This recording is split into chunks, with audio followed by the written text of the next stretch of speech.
Ayan, no? May salaysay. Sinumpaang salaysay. Ito na po mga kababayan, yung magpapatunay na hindi totoo yung mga sinasabi noong si witness ni Marcoleta. Sabi, sinumpaang salaysay. Ayan, with matching. Ayan, may tatak, merong perma. Ako si Mark. Naku, ayan na naman. Mark na naman. Ibang Mark ko yan. Ako si Mark Bunagan, Pilipino, may asawa, nasa Ustong Gulang, nakatira sa 10B, Canada Street. Sana all nasa Canada. Purok 1, Lower Bikutan, Taguig. Matapos na makapanumpa ng naayon sa batas ng Pilipinas, voluntaryo at malayang nagsasaad ng sumusunod. Sabi dito, noong ika-25 ng Setyembre 2025, napanood ko sa YouTube si Orly Regala Gutesa, yun nga po yung witness ni Marcoleta, no? Sa kanyang pagharap sa Senate Blue Ribbon Committee, dito narinig ko, binanggit niya ang aking pangalan bilang isa sa kanyang kasama sa trabaho. Ayun yung mga sinabi, di ba? Nitong si Gutesa. Maliban sa aming pagkakakilala, aking pinapabulaanan ang kanyang sinabi na noong December 5, 2024, siya ay na-hire bilang security ng consultant ng Ako Bicol Party List, AKB, kay Congressman Saldico. Ang katotohanan po ay kami ay nagkasama bilang personal assistant ng iba pang mga kapamilya ni Congressman Saldico. Hindi naman pala rekta kay Saldico.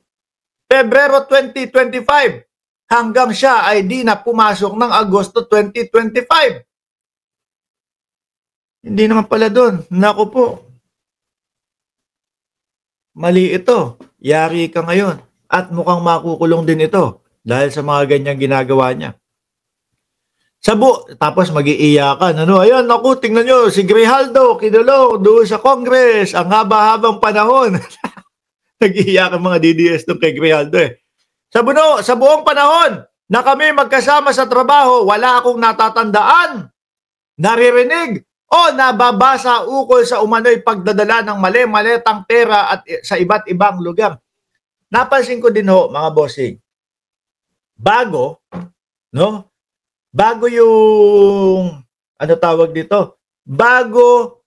yung statement, kahon yung sinasabi niya. Tapos nung statement na, mali-maleta na ho. Tapos isa pa sa mapapansin natin dito, dadalin daw nila, sabi ho ni Gutesa yun iniyakyat sa 56th floor, yung 46 na maleta. Gaano ko kabigat yun? Ilang parit-parito ho yun ng elevator, hindi naman ho magkakasya lahat yung 46 na maleta. At gaano kabigat yun? Di ba? Imposibleng walang makakapansin sa kanila sa pagpanik. Saka hindi ka ba naman timang? 46 na maleta, iaakyat mo lahat. Yung 35, ibababa. Iba naman pala pag de-deliveran. Hindi ka ba aanga-anga nun? Di ba? Ba't may inakyat? Sa ibang lugar naman pala i-deliver yan. Hindi kaya nagpapakapagod sila nun? Di ba? Sira ang mga tuktok yata nito eh. Biruin mo, iaakyat, no? Sabi ni Mr. Roque, hintay lang kayo. No? Hintay lang kayo. Lapit na ang makauwi si Tatay Hidigong namin. Naku, lapit na daw. Huwag mo sabihin, malapit na mamatay yun. Dahil tingin ko, yun yung pinakamabilis. Tingin ko, yun yung pinakamabilis para makauwi ang dating Pangulong Duterte. Lalo ngayon, may 3 charges sa dating Pangulo at kada isang charge doon, 15 katao, hindi bababa sa 15 katao, makakauwi. Baka nakagarapon nga, totoo. Hindi. Wag ho sumamahan loob niyo sa akin, mga DDS. Real talk lang ho tayo. Sa edad ng dating Pangulo, 80, tapos ganun, hina-hina na daw ho, sabi ng Vice Presidente. Ano pa next niyan? Di ba, ano na ho ang susunod na kabanata ng dating Pangulong Duterte? Baka doon nga eh. Baka doon malintikan na. Di ba? Si Humba yan, Boss Mark, si Roque ang name. Sabi, balik tayo sa 56th floor. Biruin mo, ikaw ba naman engot ka? Ipapanik mo lahat yung 46 na maleta, tapos iba naman pala yung pagdidelibera ng 35. Eh di nagpakapagod ka pa. At ito ho, mga kababayan, may dalawang statement din itong si Guseta o kung ano man ang apelyido niyan. May dalawang statement din na magkaiba. Ang sinabi niya doon is, tinanong siya, paano mo nalaman pera yan? Kasi po binilang sa harapan ko. Para bilangin sa harapan mo, ibig sabihin nakakapasok ka sa loob. Hindi naman magbibilang yan doon sa hallway kung ano yan, kung condo unit yan. Hindi naman magbibilang yan. Yung tipo bang nakabukas yung pinto ng kanilang unit habang binibilang. Diba? Tapos nasa labas si Guseta o kung sino man apelyido niyan. Hindi naman ganun. Kailangan nakapasok ka sa loob. Tapos may statement siya, pagtapos po ng deliver, wala na po eh. Wala na, alis na ho din kami. Oh, di ba? At ang pinakahuli, peke yung notaryo. Sabi ng mga DDS, ang importante dyan, sumumpa.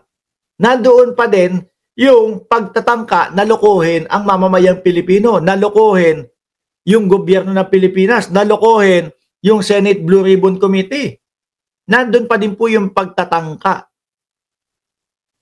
Di ba? Sabi, Mr. Roque, humba pala ha. Pag na-real talk na naman kayo, panay, kayo laging na-real talk.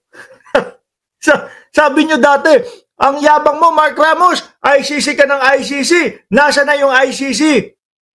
Lumabas yung ICC, Nag-iyakan lahat. Sabi, tagal-tagal mo nang sinasabi, ICC ng ICC. Wala naman daw ICC.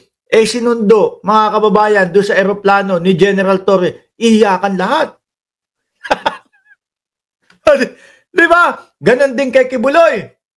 Sabi nyo, mahuhuli na si Kibuloy ni Torre. Wala naman. Nang tinapa nung nakita nila na pauwi na ng papunta na ng Oblo, iyakan na naman, na-real talk na naman. Di ba? Anong pinagsasasabi mo? Ma-real talk.